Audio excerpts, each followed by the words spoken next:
الحمد لله وحده والصلاة والسلام على من لا نبي بعد اما بعد.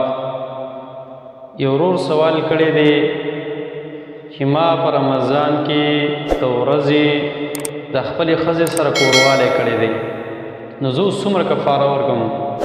الجواب، الله رب العالمین په فضل او کرم سره دا دی چې بعینه همداسې واقعه په صحابه کرامو کې یو صحابي کړې وه.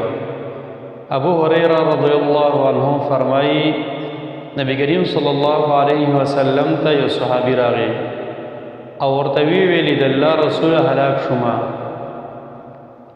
نبی کریم صلی الله علیه وسلم ته فرمایي وما اهلکک، څه شي هلاک کړي؟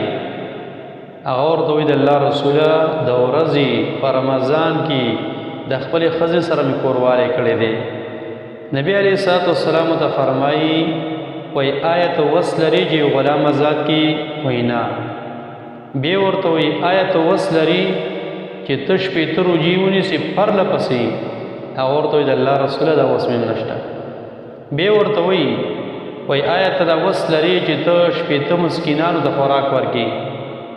هغه ورته وایي د الله رسوله دا وس مې نشته.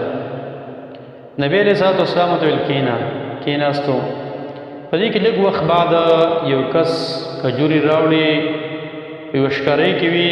نبی علیه الصلوۃ والسلام دې صحابي ورکړې، وایي دا واله او ورشه دا صدقه کړه، الله رب العالمین ورسره ګناه ته معاف کړي. هغه ورته وایي د الله رسوله مدینه کې خو زما نه بل غریب کس نشته دی، په ټوله مدینه کې غریبه کورنۍ هغه زمونږ ده. نبی علیه الصلوۃ والسلام یې څه وخندل او دومره وخندل چې د انیاب غاښونه د ایسته ښکاره شو. په دې کې نبی علیه الصلوۃ والسلام ورته ویل ورشه لاړ شه ځه د خوراک واله کجوري او په خپل اهل باندې ورشه وخوره.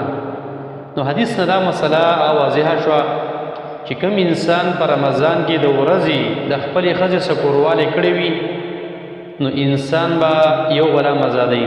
په نن سبا زمانه کې خو غلامان نشته دي، نو بیا به دویم کار انسان دا کوي که چېرته غلامان نه وي نو بیا به شپېته روژې پرله پسې نیسي انسان، او که دا اوس هم نه وي نو بیا به شپېته مسکینانو له خوراک ورکوي.